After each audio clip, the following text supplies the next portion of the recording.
그 말에 대해서 얼마나 긍정하시는지 묻고 싶습니다. 성경 야고보서 4장 13절에 보면 우리의 인생을 성경은 안개라고 표현합니다. 그러면서 내일 일을 너희가 알지 못한다. 너희 생명이 무엇이냐? 너희는 잠깐 보이다가 없어지는 안개와 같다. 그렇게 이 세상 사는 삶에 대한 어떤 허무라든지 인생이 유한하다라는 것을 이야기하는 부분이라고 볼 수가 있습니다. 이런 것들이 영향을 받았는지 이런 생각들이 사람 속에 잠재되어 있는지는 모르지만 많은 사람들 가운데 천국이 있다고 믿는 사람들은 천국은 죽어서 가는 곳이다 라는 생각을 많은 분들이 갖고 있는 것 같고요. 특별히 예수를 믿는 사람들에게도 천국은 죽어서 가는 곳이다 라는 생각으로 예수를 믿는 분들이 상당히 많은 듯 그렇게 보입니다. 천국이라고 하는 것은 우리가 이 세상 육신이 다했을 때, 생명이 다했을 때 죽어서 가는 곳이다 라는 생각을 많이 갖는 거예요. 또 그렇게 생각하지 않고 천국은 우리가 죽어서 가는 곳이기도 하지만 예수님 말씀하신 것처럼 이 세상에서도 천국이 이미 임했다라고 말씀하시는 것처럼 천국은 누려야 하는 것인데 그것을 이론적으로 생각으로 인정은 하지만 실제적으로 성도들의 삶을 보면 이 세상에서 천국은 누리는 것이 아니고 죽어서나 가는 것이다라고 막연한 생각을 가지고 살아가는 삶의 태도를 우리가 보게 됩니다. 살아있는 지금은 천국과는 별로 상관이 없다라는 생각으로 살아가는 크리스찬들이 꽤 많다는 느낌을 받는다 그런 이야기입니다. 여러분 성경을 살펴보면 특별히 예수님이 말씀하셨던 사복음서의 이야기를 쭉 읽어보면 천국에 대해서 이야기할 때 그 천국이라고 하는 것은 우리의 육신이 다한 이후에 죽음 이후에 우리와 상관이 있는 것이 아니고 그것은 물론이지만 이 세상을 살아가는 오늘 현실도 천국과 하나님의 나라와 관련이 있다는 것을 늘 말씀드립니다. 그래서 제가 성경 공부할 때 늘 강조하는 것이 있는데 천국이라는 것은 진행하는 것이다. 과거적인 천국이 있고 현재적인 천국이 있고 미래적인 천국이 있다. 천국이라는 개념 가운데에는 성숙의 의미가 있다. 오늘도 우리는 천국을 이루어가는 것이고 이루어가는 과정 가운데 오늘 우리는 천국의 삶을 누려야 된다. 이런 이야기들을 늘 제가 강조하고 있습니다. 오늘 말씀을 통해서 기억해야 될 것은 우리가 바라는 천국이라고 하는 것은 궁극적으로 가는 곳이지만 현재의 삶에서도 이루어가야 한다는 것을 말씀을 드리는 겁니다. 저와 여러분들은 예수를 믿음으로 영생을 보장받은 사람들입니다. 예수를 믿음으로 영생을 보장받은 사람임에도 불구하고 그러나 우리들의 현실을 돌아보면 지금도 여전히 죽음에 대한 두려움을 가지고 현실적인 삶의 애착에 붙들려 살아가는 것이 부인할 수 없는 우리들의 모습입니다. 죽으면 천국에 가고 영생이 우리에게 보장되었지만 현실의 죽음 앞에 두려워하고 현실 앞에 애착하고 거기에 집착하며 살아가는 우리들의 모습을 부인할 수 없다 이거예요. 또 더 나아가서 우리는 다 믿음으로 하나가 된 하나님의 자녀들입니다. 저나 여러분들이나 하나님을 믿는 믿음으로 믿음 안에 한 자녀가 되었음에도 불구하고 여전히 우리는 혈연 관계에 얽매여서 우리의 부모가 우리의 자식이 내 가족이 가장 귀한 존재처럼 여기고 거기에 매여 살아가는 것이 우리들의 현실입니다. 우리는 하나님을 믿음으로 하나님의 나라의 백성이 된 사람들입니다. 그럼에도 불구하고 우리는 이 땅에 살면서 대한민국의 헌법을 지키고 법과 질서를 따라 살아가는 사람들입니다. 믿음이라고 하는 것과 현실이라고 하는 것이 얽혀져 있는데 이런 상황 가운데에서 우리가 믿음을 가지고 이 땅에서 천국 생활을 누리고 실제적인 천국의 삶을 나를 통해서 고백하며 살아간다는 것은 쉬운 일이 아니라는 겁니다. 하나님의 나라를 소망하고 천국을 누리며 살아가는 사람들은 가정 공동체를 넘어서서 믿음 안에 하나가 된 사람들이 형제가 되고 자매가 되고 이런 이야기. 영생을 보장받은 사람이기 때문에 이 땅에서의 삶이 우리의 전부가 아니기에 죽음을 두려워하지 않고 이런 그림들. 초대교회로 돌아가면 초대교회 사람들은 그러한 믿음이 너무너무 철저했기 때문에 그들이 순교를 하고 목숨을 두려워하지 않았던 이유들은 어떤 학습이나 교육으로 이루어진 것이 아니고 그들이 하나님의 나라에 대한 소망, 천국에 대한 그 강렬한 믿음이 그런 현실의 삶을 끌어냈다라는 것을 우리는 성경을 통해 알 수가 있습니다. 자, 오늘 저와 여러분들은 이 천국에 대해서 제가 다시 한번 조금 설명을 드리고 말씀을 드리려고 합니다. 신앙생활을 하는 사람들에게 천국이라고 하는 것은 두 가지의 개념으로 이해되어져야 되는데, 하나는 장소적인 개념이다.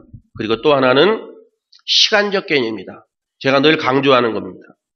그런데 사람들은 천국에 대해서 이해할 때 늘 장소적인 개념으로 이해를 하죠. 천국은 우리가 죽어서 가는 어떤 곳이다. 거기에는 죄도 없고 거기에는 우리가 흔히 이야기하는 것처럼 찬란하게 황금으로 다 덮여 있고 보석으로 뒤덮여 있고 이런 거죠. 우리가 이 세상에 사는 이 현실과는 전혀 비교도 안 되는 것이다. 그러면서 사람들에게 우리가 죽어서 가는 그 천국에 대한 그림을 갖게 하도록 설득을 하죠. 그런데 여러분, 천국이라는 것은 장소적인 개념보다 훨씬 더 우선되어지는 것이 뭔가 하면 시간적 개념입니다. 그래서 예수님은 뭐라고 표현하시는가 하면 천국이 이미 임했다라는 표현인데, 임한다라는 표현은 시간적 개념입니다. 다시 말씀드리면 내가 예수를 인격적으로 믿고 받아들이면 내 마음 가운데 평안이 오고 자유가 오는 것은 천국이 임하는 형태죠. 그러니까 내가 죽어서 마지막으로 가는 그 천국의 장소적 개념보다 예수를 영접하고 예수를 받아들임으로 세상이나 환경이나 육신의 그 어떤 것보다도 두려워하지 않고 내 마음에 평안이 밀려오고 이렇게 살아가는 천국이 임한다는 개념, 시간적 개념이 훨씬 더 강하다는 이야기입니다. 그래서 하나님을 믿는 저와 여러분들에게는 천국을 두 가지로 이해해야 하는데, 하나는 들어가야 하는 천국, 장소적 의미죠. 요한복음 3장 5절에 예수께서 대답하시되 진실로 진실로 내게 이르노니 사람이 물과 성령으로 나지 아니하면 하나님의 나라에 들어갈 수 없다. 이렇게 표현하죠. 이 표현은 뭐예요? 하나님의 나라는 들어가는 곳이다. 장소적 개념을 이야기하고 있다 이거예요. 들어가는 하나님의 나라. 저와 여러분들이 이 땅을 살다가 이 세상을 다하고 하나님의 부르심 앞에 생명을 다할 때, 그리고 난 이후에 가는 그곳이 천국, 장소적 개념, 들어가야 하는 천국, 거기거든요. 그 주인공들이 되시기를 주의 이름으로 축원합니다.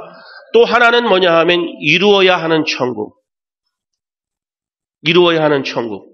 시간적 개념은 하나님이 임하셨다라는 의미는 뭐냐 하면 하나님의 통치가 내 안에서 이루어지기 시작했다. 내가 예수 그리스도를 영접함으로 그분의 영이 나를 사로잡아서 그분의 주권이 내 안에서 이루어지게 됐다. 다시 말씀드리면 예수를 믿기 전에는 내가 내 인생의 주인이 돼서 내가 결정을 하고 내가 판단을 하고 내 마음대로 살아갔지만, 그리스도를 영접하고 난 이후에는 주권이 그분에게 있기에 그분의 통치가 이루어져서 내가 어떤 일을 결정해도 그분의 주권에 따르고 그분의 통치 앞에 순복하는 것이 뭐예요? 시간적 개념이에요. 통치가 이미 임했다 이거예요. 그분의 영향력이 내 삶을 지배하기 시작했다. 그가 나를 지배하기 시작했다. 이건 뭐예요? 이루어야 하는 천국. 이 땅에서 누려야 하는 천국. 누가복음 10장 9절에 거기 있는 병자들을 고치고 또 말하기를 하나님의 나라가 너희에게 가까이 왔다. 누가복음 11장 20절에 내가 만일 하나님의 손을 힘입어 귀신을 쫓아내는 것이면 하나님의 나라가 이미 너희에게 임하였느니라. 공간이나 장소적인 개념이 아니고 왕이신 하나님이, 그 왕이신 하나님의 통치가 미치는, 영향이 미치는 그곳.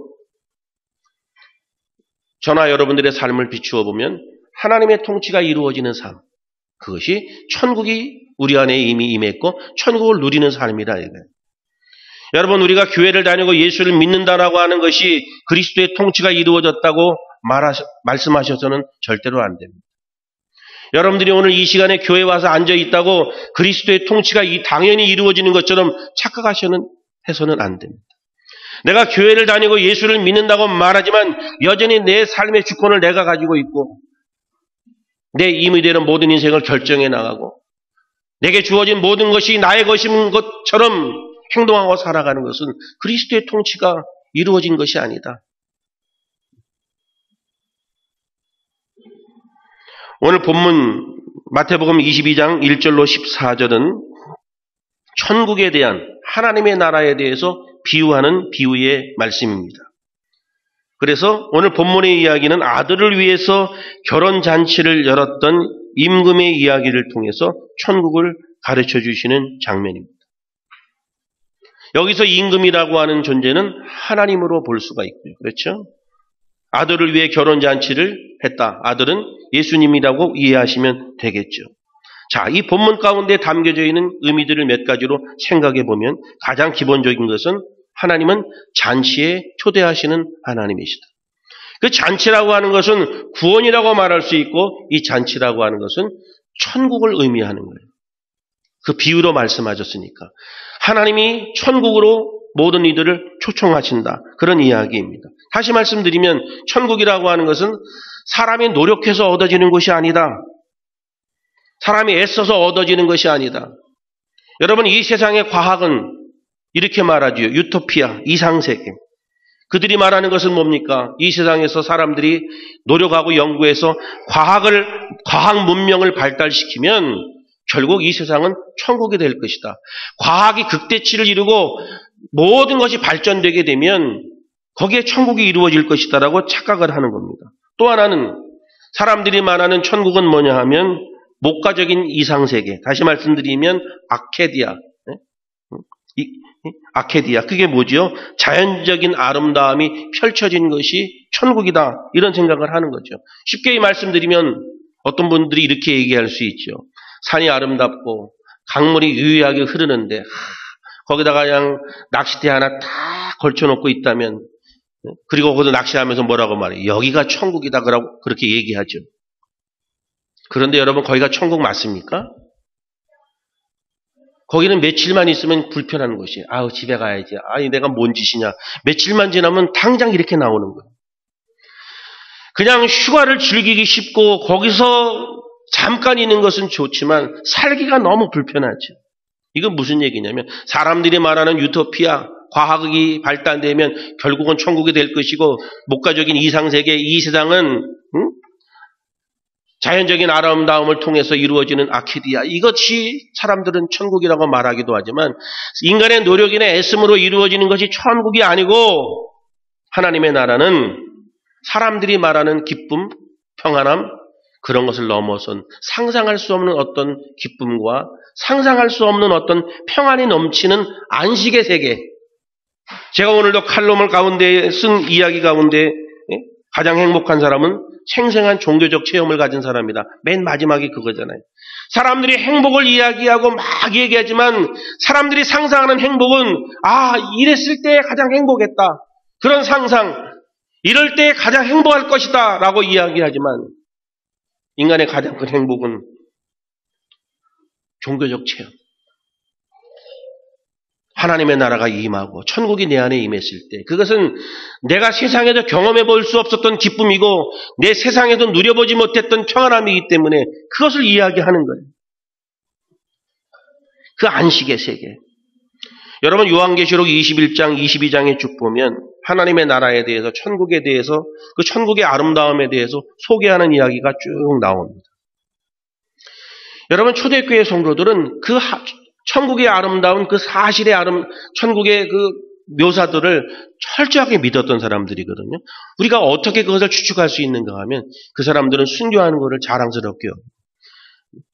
주님을 위해서 고난을 당하고 매를 맞고 아픔을 겪는 것을 너무너무 큰 영광으로 생각했던 사람들인데 그 사람들이 이렇게 때리면 안 아픈 거예요? 그 사람들도 똑같이 때리면 아프는 거예요. 찔리면 피가 난단 말이에요. 그럼에도 불구하고 돌에 맞아 죽으면서 얼굴은 천사의 얼굴과 같고 이렇게 이야기하는 것은 뭔가 그 사람들을 지배하고 있는 그 어떤 영적 힘이 없으면 그렇게 할 수가 없는데 말 그대로 그들은 성령이 충만하고 하나님의 영으로 충만하고 이 세상 이 현실의 삶이 자신의 모든 인생의 궁극적 목표가 아니고 하나님의 나라가 그들의 유일한 소망이었기 때문에 현실에도 겪는 그 아픔과 고통을 감당하고 순교할 수 있었다는 거예요. 그 어떤 것도 아픔이 되지 않고 그 어떤 것도 고통이 되지 않는 어떤 다른 힘이 존재하기 때문에 그런 건데 그것이 그들이 가지고 있는 믿음이고 하나님의 영으로 충만한 거예요. 고린도전서 15장 19절에 만일 그리스도 안에서 우리가 바라는 것이 다만 이생뿐이면 모든 사람 가운데 우리가 더욱 불쌍한 자니라. 만약 하나님 나라가 없다면, 죽음 이후의 세계가 없다면 이 세상 사람 가운데 가장 불쌍한 사람들이다. 그런 이야기입니다. 자, 그러면 우리는 한 걸음 더 나아가 보죠. 초대교회 성도들은 그들에게 있어서 천국을 누린다라고 하는 개념은 그들에게는 없습니다. 우리에게는 천국을 누리고 예수님이 천국에 대해서 이미 임했다라는 그런 이야기들을 이야기할 때 그 당시 사람들에게는 그런 감동이 없는 거예요. 천국은 죽어서 가는 곳이다. 그렇게 생각하는 거예요. 현실적으로 너무 힘들고 어려운 삶을 살아가는 그들이 노마의 통치 아래 살아가고 먹고 살기도 힘들고 삶이 너무 각박한 가운데에서 예수만이 우리의 구원이신데 구원 대신 예수님을 바라보고 살아가면 우리에게 천국이 주어질 것이다. 그런 거예요. 우리나라 같은 기독교 연조가 깊지 않은 사람들 가운데에도 과거에 1980년 이전에는 뭐예요? 천국의 개념이 뭐예요? 현재 누리는 천국의 개념이 없거든요. 죽어서 가는 곳이다. 그래서 우리가 여러분 주일학교 때에도 천국을 이야기할 때 선생님들이 죽어서 가는 곳이라고 이야기하고 가르쳐 주지 않았어요? 천국에 대한 그림을 그리면서 맨날 면류관 이야기하고 금변류관 얘기하고 뭐 개털모자 얘기하고 선생님들이 할 얘기가 그거밖에 없는 거예요. 목사님들이 설교를 할 때 무슨 얘기를 해요? 이 땅에서 많이 헌신을 하고 많이 물질을 드리고 그렇게 되면 천국에 가서 복을 많이 받고 이런 기복적인 사상을 이야기할 수밖에 없는 거예요. 누림에 대한 이야기가 없으니까. 과거 2000년 전의 초대교회 성도들에게는 천국을 누린다는 개념이 없는 거예요. 그래서 그 사람들은 죽음을 영광으로 생각하고 주님 때문에 고통당하는 것을 그렇게 기꺼이 감당할 수 있었던 것은 그거예요. 그런데 여러분, 성경이 뭐라고 말하는 거예요? 그리스도 안에서 우리가 바라는 것이 다만 이생뿐이면 불쌍한 자니라 이거예요. 그렇게 얘기를 하면서 제가 한 걸음 더 나아간다는 의미는 뭐예요? 이 세상에서 지금 살아가는 신앙인들은 순교가 다가 아니라 순교는 너무 가치가 있고 복된 것이지만 순교를 하고 희생을 하고 그걸 감당해야 정상적이고 훌륭한 신앙생활이라고 말할 수는 없다 이거예요. 지금은 뭐예요? 현실 가운데 누리면서 건강한 인생을 살아가고 가정공동체에서 사회공동체에서 그리스도인으로서 천국을 누리는 삶, 세상이 줄 수 없는 평안을 가지고 살아가는 삶의 모습, 이런 누림의 태도와 모습들이 천국을 이루어가는 진정한 신앙인의 모습이다. 순교를 하고 희생을 하고 주님 때문에 고통을 당하고 그런 자들만이 훌륭한 신앙인이 아니고 이 땅에 천국을 누리며 살아가야 되는 우리의 숙제는 힘들고 어려운 내 가정 공동체에서 오늘 당장 서류 하나 쓰고 찢어버리고 싶은 그런 내 현실이라 할지라도 그 속에서 그리스도의 평강을 누리며 그 속에서 하나님의 영광을 나타내는 그런 신앙인의 모습. 이것이 순교 아니겠어요? 이게 순교 아니겠어요? 선교는 우리도 선교를 하지만 나가서 선교하는 선교하잖아요. 여러분 그것만 선교는 아니죠. 여러분들이 아무리 훌륭한 선교를 많이 해도 여러분들의 가족들을 주께로 인도하는 일에 게을리하고 있다면 진정한 여러분 선교는 아니죠. 선교는 나아가서 땅끝까지 이르러 복음을 전하는 선교사적인 삶을 살아야 되지만 그거는 뭐예요? 내가 있는 곳이 선교지이기 때문에 가정에서부터 시작되는 거죠. 이게 뭐예요? 천국을 누리며 천국을 이루어가는 삶을 이야기하는 거예요. 사람들은 어떤 틀을 짜놓고 거기에 해당되면 좋은 신앙인, 거기에 해당되지 않으면 저 신앙인은 문제가 있어. 이런 틀들을 짜놓거든요. 교회도 그래요, 여러분. 자기 어떤 체험들을 놓고 저런 사람들은 신앙이 참 좋은 거야. 저런 부류들은 신앙이 엉망이에요. 국회의원들은 그것들은 다 나쁜 놈들이야. 여러분 가끔씩 좋은 놈들도 있는 거예요. 그렇죠? 그래서 그들 때문에 이나마라도 끌고 가는 거죠. 어떤 여자가 남자에게 실현을 당했다고 세상 믿을 놈 하나도 없다 그러면 나는 억울한 거지. 한 번 내가 실현당했다고 세상에 믿을 놈 하나도 없다고 말하면 그건 아니죠. 내 기준에 의해서 신앙을 그렇게 선을 거는 것도 문제가 있죠. 신앙생활의 가장 중요한 포인트, 이 세상의 천국을 누리며 살아가는 신앙의 가장 중요한 포인트는 뭐예요? 여러분, 신앙생활은 즐거워야 하는 거예요. 여러분들이 신앙생활이 즐겁지 않으면 다시 진단을 받아보셔야 돼요. 즐거워야 거기서 헌신도 나오고 즐거워야 거기서 뭔가 희생이 나오는 거예요. 여러분, 예배도 즐거우셔야 돼요. 교회 생활도 즐거우셔야 돼요. 이것이 이 땅에서 천국을 누리며 살아가는 사람들의 태도예요. 왜? 예수의 영으로 충만하니까 그 기쁨을 감출 수가 없지. 그게 진짜 아니겠어요? 하나님은 영이신데 그 영이신 하나님이 내 안에 들어오게 되면 감기약만 먹어도 열이 떨어진다든지 몸이 아픈 게 없어진다든지, 그런데 영이신 신이신 하나님이 내 안에 들어오면 어떤 현상들이 나타나야 되잖아요. 그 대표적인 게 뭐예요? 기쁨이라는 거예요. 기쁨이라는 거예요.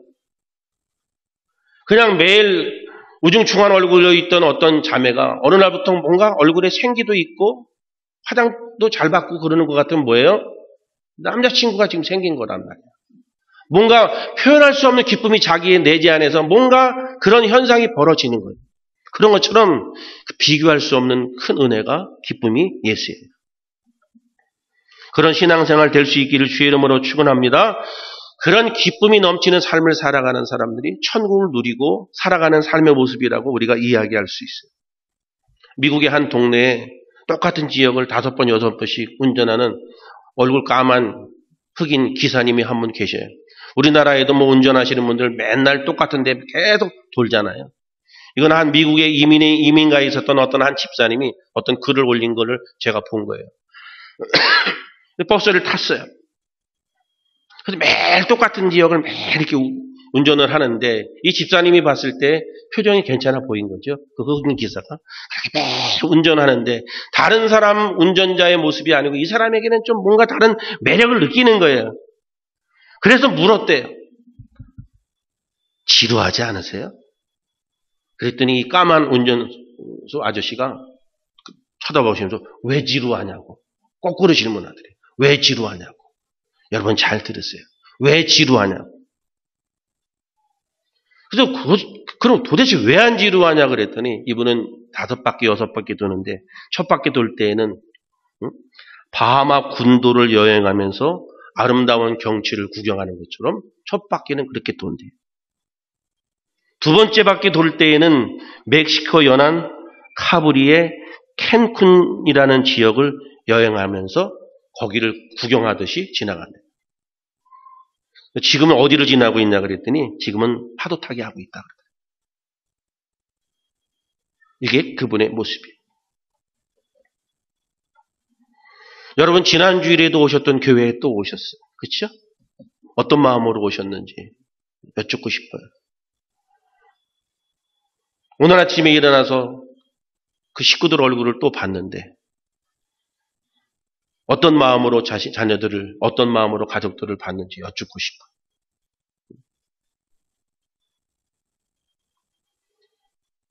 아침에도, 오늘 주일 아침에도 여전히 일어나지 않고 말 안 듣는 그 왼수들을 보면서 이 왼수들아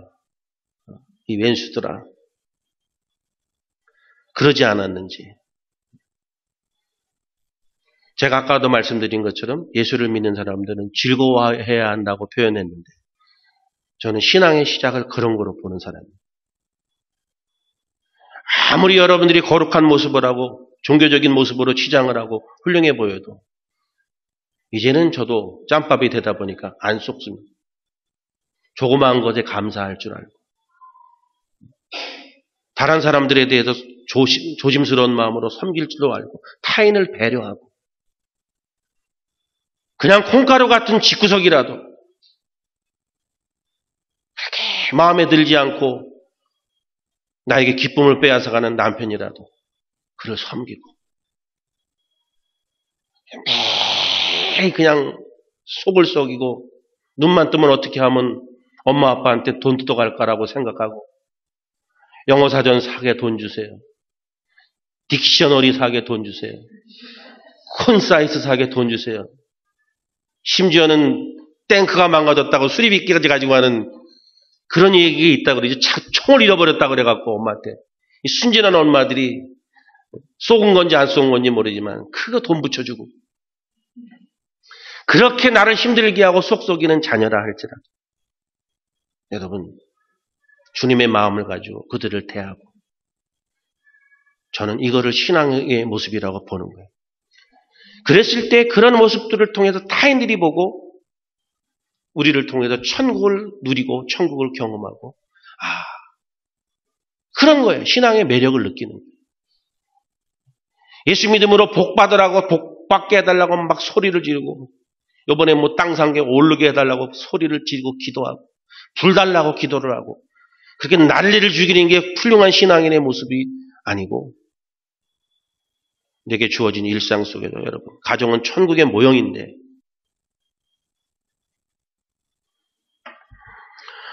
또 하나 이야기할 것은 그 초대를 거절하는 사람이 등장한다. 사람들이 있다. 자, 하나님의 나라는 말 그대로 기쁨인데 여러분 요한복음에서 예수님이 가나온인 잔치에 기적을 베푸시는데 가나온인 잔치의 주제는 뭐예요? 기쁨이거든. 자, 초청하셨어요. 그런데 그 초청의 자리에 거절한 사람들이 있다 이거예요. 한번 생각해 보세요. 임금이 초청을 했는데 안 갔다? 문제가 발생하죠. 여러분은 그 당시에 관습이라든지 이런 거를 잘 모르셔서 잘 모르겠지만 당시나 그들의 문화에서 왕이 초청을 했는데 왕의 초청을 거절했다? 이거는 뭐냐 하면 당신의 통치를 거부한다. 그 얘기를 말합니다. 그래서 여러분 예수님 그 당시에 왕을 뭐라고 표현해요? 로드라고 표현하잖아요. 주인이라 이거예요. 그런데 그 주인의 말을 종이 거부했다? 이거는 지금 뭔가 반기를 들은 거 아니에요? 그래서 임금이 초청했을 때 초청받은 자들은 그냥 의무로 가는 거예요. 자기의 선택으로 하는 일이 아니고 의무적으로 왕의 초청에 가야 하는 거예요. 그런데 그 초청에 거절했다? 나는 당신과 거리를 두려고 그럽니다. 나는 이제 당신은 나의 더 이상의 왕이 아니고 그렇기 때문에 나는 당신에게 충성하지 않겠습니다. 그런 것을 포함하고 있는 것이기 때문에 심각한 일이거든요. 자, 임금이 왕자의 결혼을 위해 초대를 했습니다. 먼저 미리 선발된 사람들을 초청했어요. 선발된 사람들. 그런데 이 사람들이 오기를 싫어했어요. 그래서 두 번째 초청을 했는데 두 번째 초청할 때 어떻게 성경이 이야기하는가 하면 음식이 뭔지까지 다 얘기하고 오라 그랬어. 일리가 있어요. 그렇죠? 여러분들도 누가 초청했는데 뭐 가봐야 뭐 먹을 것도 없겠고 별거 있겠어. 그런데 메뉴가 딱 있는 거야. 소갈비, 한우 소갈비 2+, 뭐 이런 식으로 해갖고 쭉 메뉴가 쫙 나와 있으면 어떻게 돼? 이거 시간 내도 가야 되겠는데? 이런 거거든요. 메뉴까지 다 나왔어. 그런데 사람들이 안 가. 그냥 안 가는 게 아니라 여러 가지 이유를 달아서 안 가요. 마태복음 22장 5절에 보니까 그 사건을 좀 더 구체적으로 얘기하는데 뭐예요? 한 사람은 밭으로 가고 한 사람은 사업차 떠나고 자, 이 사람이 인생을 살아가는데 밭과 사업이 중요해야 안 중요해요? 너무너무 중요하지. 먹고 사는 생업의 문제인데 중요한 일이에요. 내 현실에 내 생업에 충실해야 되죠. 내가 하는 일에 대해서 최선을 다하잖아요. 그런데 무엇을 이야기하는가 하면 늘 이런 문제가 있을 때 등장하는 것이 우선순위의 문제가 등장하는 거예요. 우선순위의 문제가 등장하는 거예요. 우선순위가 흔들리면 뭐예요? 가장 소중하다고 생각하는 것이 1순위인데 그럼 우선순위가 흔들린다면 이 사람이 목적이 다른 거죠. 너희는 먹든지 마시든지 무엇을 하든지 하나님의 영광을 위해서 해라. 이것이 우리의 우선순위의 1순위잖아요. 이 모든 것을 더해 주신다는 것이 성경의 이야기인데 사람들이 그것이 혼란스러운 거죠. 지난주 제가 수요일 설교에 한마디로 이런 이야기를 했죠. 본질이라는 것이 있고 지엽적인 것이 있다. 중국의 고사책 가운데 대학이라는 책에 나오는 얘기라 그랬죠. 본질이 있고 지엽적인 것이 있는데 본질을 으뜸이라고 보는데 본질에 충성하면 지엽적인 것이 따라오는데 사람들의 미련함은 어디에 있는가 하면 본질에 충성하지 않고 자꾸 지엽적인 것에 매달리다 보니까 지엽적인 것은 본질을 끌어오지 못한다. 여러분, 성경이 먹든지 마시든지 무엇이든지 하나님의 영광을 위해서 해라. 이게 으뜸이라 이거예요. 그러면 어떻게 돼요? 이 모든 것을 더해 주신다. 지업이 따라온다 이거예요. 더딘 것 같아도 본질적인 것이 충성해야 해요. 본질적인 것에 항상 충실해야 되는 거예요. 사람은 사람의 기본적인 도리가 있는 거예요. 인생을 살아가다 보면 기본적인 도리도 있고 당장 눈앞에 있는 이익도 있는 거예요. 여러분, 도리를 지킬 수 있기를 바랍니다. 그래야 이것이 따라오는 거예요. 이게 성경적 원리예요. 우선순위란 말이에요. 하나님의 나라를 소망하고 천국을 소망하며 꿈꾼다고 말하면서도 거기에 충실하지 못하고 여러 가지 핑계를 대면서 지역적인 문제에 붙들리고 있는 것을 성경은 우상이라고 말해요. 우상이라고 말해요. 임금이 초청을 했는데 사람들이 거절했어요. 그랬더니 뭐예요? 종이 주인의 초청에 거절을 했기 때문에 어떻게 해요? 그들을 죽이죠. 그런 이야기를 지금 하고 있는 거예요. 하나님의 초청보다 더 귀하게 생각하는 것이 있다면 우상이라고 보는 거예요. 사람들에게는 다양한 우상들이 있습니다. 학생들에게는 공부가 우상일 수도 있고요. 당연히 공부를 열심히 해야 되지만 그것이 우상일 수도 있습니다. 부모님들 가운데에는 대학이 우상일 수도 있습니다. 그래서 애가 이제 간신히 한글을 외우기 한글 띄기 시작했는데 그때부터 이제 대학을 생각하고 내 아이가 제일 똑똑해 보이거든. 똑똑한 애들은 무지무지하게 많거든요. 나중에 가서 봐야지 알아요. 20살 넘어봐야 17세, 18세쯤 돼봐야 얘가 공부로 성공할지 안 성공할지 대충 알거든요. 그리고 더 이전에는 초등학교 4학년 때면 딱 안 되잖아. 초등학교 4학년 되면 딱 아는 거예요. 아, 이은지는 동국대. 초등학교 4학년 때 결정된 거야. 은진이가 초등학교 4학년 때 제 서울대 갈 거야. 이렇게 생각한 사람 나를 비롯해서 자기들 부모도 아무도 없었어. 그냥 동국대야 걔는. 그 이후에 엄청나게 노력을 해서 공부를 했다면 혹시 뭐 고대쯤 뭐 갔을지도 모르지만 과는 좋은데 못 갔을 거야. 그게 이대진 집사님하고 박정란 집사님의 작품이 그 정도인 거야. 거기든 더 이상의 게 나오기 어려워.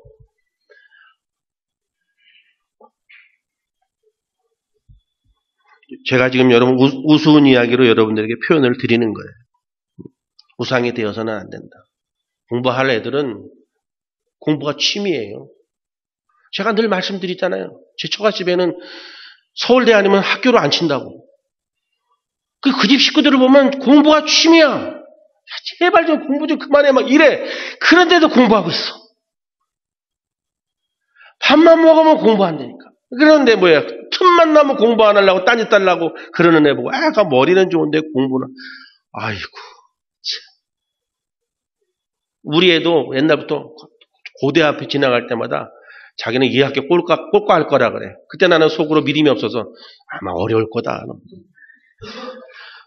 그때부터 나는 애전에게 마음을 비웠거든요. 그래, 너는 꼭 갈 거야.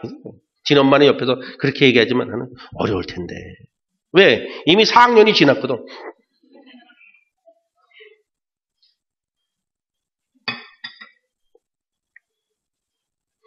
핑계를 대고 임금의 잔치를 거절했어요.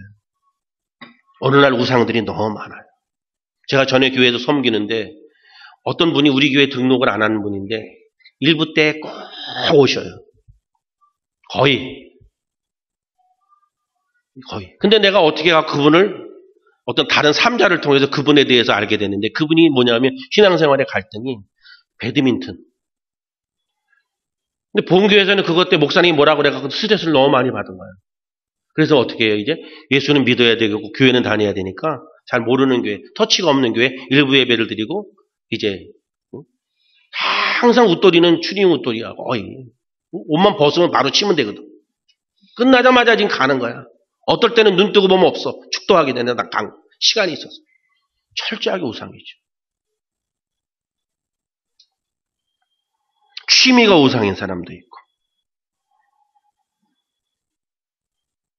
여러분 예수를 믿는 저와 여러분들도 이런 것에 대해서 분명하지 않으면 이 세상에서 천국을 누리며 살아가기가 어려워요. 기쁨을 갖기가 어렵다 이거예요.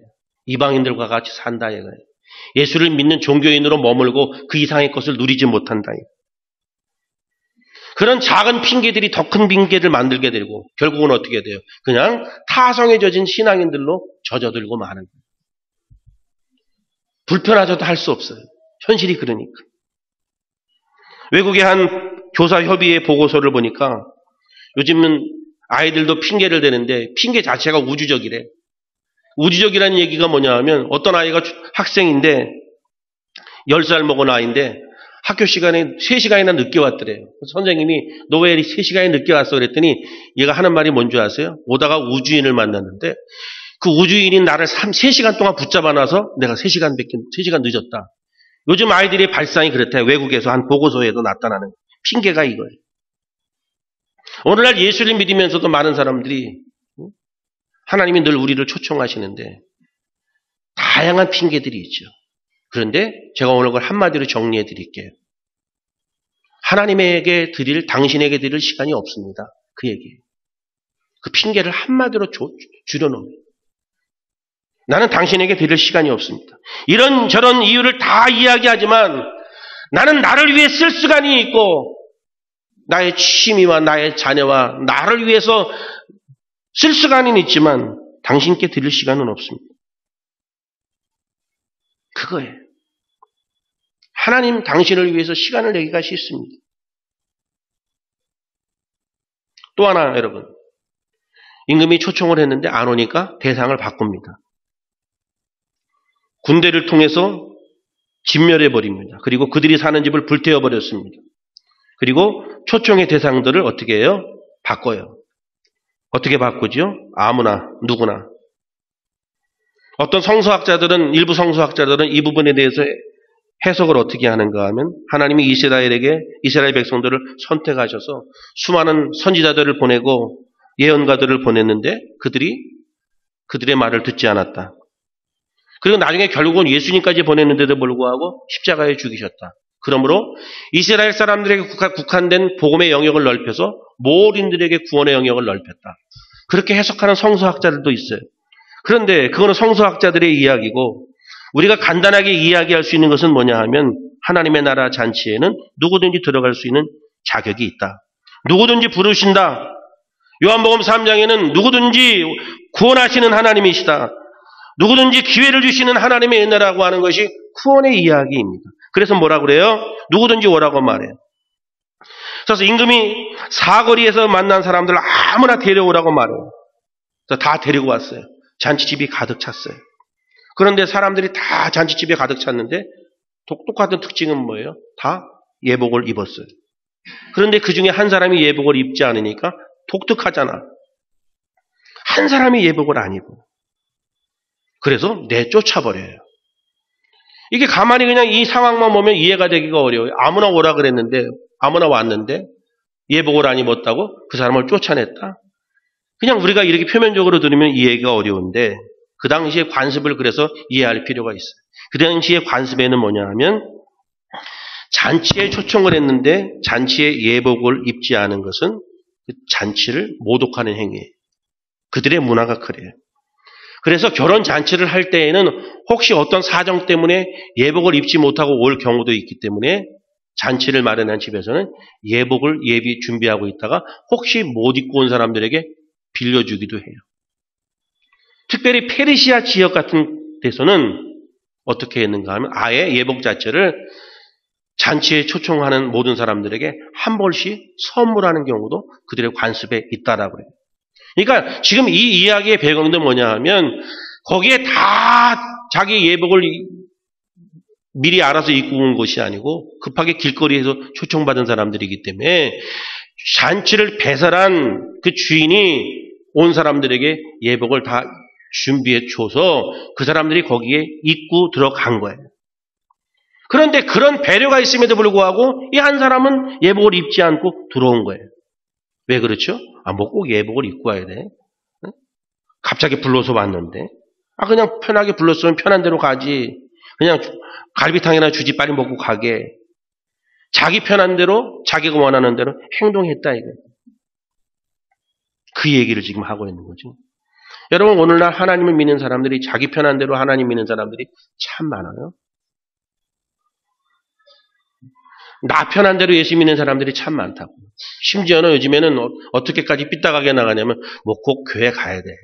아침에 방송 보면 다 예배 다 드리는데 순서에 따라 드리고, 그리고 그냥 헌금은 그냥 뭐 좋은 데 쓰든지. 이 시간에도 여러분 집에서 침대에 앉아 누워갖고 예배 드리는 사람들 꽤 많아요. 한국교회. 하나님이 중심을 보시면 꼭 거기 가서 뭐 그냥 뒤섞이면서 지지그 볶고 교회 생활 해야 되나 뭐. 나 편한 대로 신앙생활 하면서 천국 가면 되지. 이게 뭐예요? 자기의 기준과 자기의 판단으로 신앙생활하는 사람들이 있는 거예요. 그런 사람들을 예복을 입지 않았다는 거예요.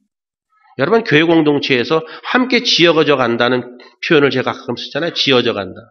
그러면 박연희 집사님이나 김윤정 집사님이나 장로님이나 저나 함께 지어져 가는 건데, 이 사람들은 개개인으로 놓고 보면 저도 그렇고 박연희 집사님도 그렇고 김윤정 집사님도 그렇고 이보영 장로님도 그렇고 그렇게 만만한 사람들 아닙니다. 만만한 사람들 아닙니다. 그런데 뭐예요? 함께 지어져 간다는 것은 그리스도를 머리로 모시고 서로 양보하고 서로 이해하고 서로 도우면서 어떻게 하는 거예요? 맞춰가는 거죠. 거기에는 희생도 필요하고 양보도 필요하고 다양한 이런 거지요. 이게 뭐예요? 이것이 이런 거 아니면 사람이 어디서 훈련을 받습니까? 이런 걸 통해서 섬김을 배우고 내 성격도 비춰보게 되고 이러면서 하나님의 나라를 준비하는 천국 백성이 되어가는 거죠. 뭐 갑자기 불러서 왔는데 무슨 예복을 그냥 이해하겠지. 다 입고 왔는데 본인만 입고 오지 않은 거거든요. 자기 기준과 자기 판단으로 신앙생활하는 태도를 말하는 거예요. 그런 것을 마음에 아주 의지처럼 결정을 하고 나서 그건 어떤 누구의 이야기도 듣지 않습니다. 그 다음에 이야기하는 것은 뭐냐 하면 결국 유일한 길은 예수님을 통해서만이 하나님의 나라에 갈 수 있다라는 것을 이야기하는 거예요. 다시 말씀드리면 뭐예요? 하나님의 나라에 갈 수 있는 길은 그 아들의 잔치에 참여하는 것이야. 아들의 잔치에 참여해야만 하나님의 나라에 들어가는 거예요. 그 아들이 누구라고 말했습니까? 예수 그리스도잖아요. 예수 그리스도를 통과하는 방법밖에 없다. 요한복음 14장 6절에 잘 아시는 것처럼 내가 곧 길이요 진리요 생명이니 나로 말미암지 않고는 아버지께로 올 자가 없다. 그러면 어떻게 돼요? 이제는 세상의 옷을 벗고 그리스도로 옷 입어야 되는구나. 이 상징적 의미예요. 세상의 옷을 벗고 그리스도로 옷을 입어야 그 잔치에 참여할 수 있구나. 갈라디아서 3장에 보시면 너희가 다 믿음으로 말미암아 그리스도 예수 안에서 하나님의 아들이 되었으니 누구든지 그리스도와 합하여 세례를 받은 자는 그리스도로 옷 입었느니라.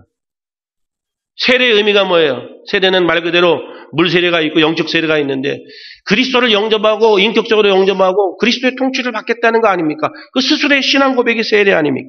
그러므로 그리스도로 옷 입은 사람들을 세례라고 표현하는 것은 이제 과거에 내가 주인 돼서 살았던 삶의 옷을 벗어버리고 에베소서 4장 24절의 말씀처럼 그리스도로 새 사람, 거룩함으로 지음을 받은 새 사람, 그렇죠? 좀 더 구체적으로 이야기하면 너희는 유혹의 욕심을 따라 살아왔던 썩어져가는 구습의 옛사람을 벗어버리고 오직 심령으로 새롭게 돼서 하나님의 의와 거룩과 진리와 그것으로 지음받은 새 사람을 입으라. 이렇게 얘기하잖아요, 성경에서. 잔치집에 초대받은 사람들은 자기 옷을 벗어야 되는 거예요. 그리고 예복을 입어야 되는 거예요. 지금까지 입고 있던 옷을 벗으라는 얘기예요. 그리고 하나님을 따라 의와 진리와 거룩함으로 지음받은 새 사람을 입으라고 말합니다. 그래서 예복을 입어야 잔치에 참여할 수 있는 것처럼 하나님의 나라에 들어가기 위해서는 하나님의 나라에 합당한 그 잔치에 참여하는 예복을 입어야 되는 새 사람이 되어야 한다. 그건 뭐예요? 의심하지 말고 그분의 옷으로 갈아입어야 된다. 그것을 어떻게 표현해요? 그리스도 안에 있는 것이라고 표현합니다.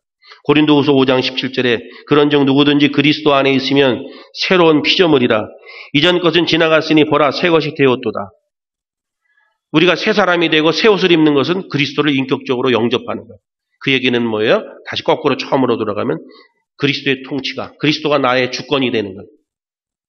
그것이 그리스도로 옷 입는다 그 얘기예요. 영접하는 것. 오늘 저와 여러분들은 하나님 나라의 천치에 다 초대받은 사람입니다. 초대받은 사람들인데 누구든지 예수를 모셔드려야, 예수 그리스도로 옷 입어야 새로운 피조물이고 택함 받은 사람이 되는 거예요. 하나님의 자녀가 되는 거예요. 영생의 주인공이 되는 거예요. 천국의 주인공이 되는 거예요. 그런 믿음을 가지고 살아가는 사람들이 자유를 누리고 천국 백성이라 이거예요. 그런데 많은 사람들이 초청을 받아서 다 거기 왔는데 한 사람이 옷을 안 입었어. 그랬더니 예수님이 뭐라고 질문하셔요? 이게 오늘 그 얘기예요. 그 얘기 하려고 여기까지 끌고 와서 다 이제 마지막이야. 여기 어떻게 들어왔냐는 거야. 잔치 초청받아가 딱 갔는데 당신 어떻게 들어왔어? 이 얘기예요, 지금 이 얘기가. 너 어떻게 그리스도로 옷 입지 않았는데 여기 어떻게 왔니? 그 얘기예요. 좀 더 완곡하게 표현하면 당연히 하나님의 나라에 들어갈 것으로 착각을 하고 있는데 가보니까 당신은 여기 왜 왔습니까? 이런 거예요, 지금. 여러분 황당하지 않겠어요? 여기 어떻게 들어왔냐고 이야기하는 거예요.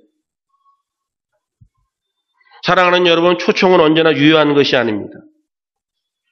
내 시간과 내 재능과 내 헌신을 아무 때나 할 수 있는 게 아니에요. 내일 해야지 내일은 모르는 거예요. 죄송한 이야기지만 저는 항상 밤에 잘 때마다 오늘 밤도 잘 죽지 않고 내일 아침에 눈 뜨게 해달라고 항상 기도합니다. 왜? 자다가 가는 사람들이 많잖아요.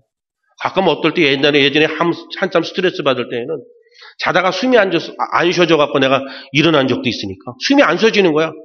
그리고 일어나갖고 숨을 다시 쉬고 누운 적도 있어요. 지금은 그런 일은 없지만 제가 그때부터 기도를 하는 거예요. 하나님 내일 아침에도 눈 뜨게 해달라고. 내일은 없어요. 모르는 거예요. 네? 초청은 언제까지나 유효한 것이 아니에요. 내가 하나님 앞에 헌신할 수 있고 하나님 앞에 희생할 수 있는 그 부분이 오늘이 기회예요. 내일이 보장되어 있지 않기 때문에. 내일이라고 하는 어떤 단편 소설이 있는데 그 소설의 이야기 가운데 이런 얘기가 있어요. 어떤 늙은 어부가 외아들과 함께 외롭게 살고 있었습니다. 그런데 아들이 고기 잡으러 나갔는데 폭풍우를 만나서 파손했어요. 그래서 배에 탔던 사람들 가운데 몇 명 빼놓고 다 돌아오지 못했어요. 그래서 이 늙은 아버지가 바다를 보면서 늘 내일은 꼭 올 것이다. 내일은 꼭 올 것이다. 주변 사람들도 희망을 놓지 말라고 꼭 돌아올 거라고. 내일은 꼭 오겠지. 내일은 꼭 오겠지. 근데 진짜로 여러분 10년 만에 그 아들이 돌아온 거예요. 아들이 아버지를 붙잡고 막 눈물을 흘리는데 아버지는 전혀 반가워하는 모습도 없이 바다를 바라보면서 내일이면 올 텐데 내일은 오겠지. 내일은 오겠지. 말이 너무 어려워서 이해가 안 되나 보다. 내일은 오겠지. 내일은 오겠지. 그 아들을 기다리고 있는데 그건 잊어버리고 내일이 오겠지. 내일이 오겠지. 이건 뭐예요? 이 아버지가 기다리는 것은 아들이 아니라 내일인 거예요. 내일이 올까?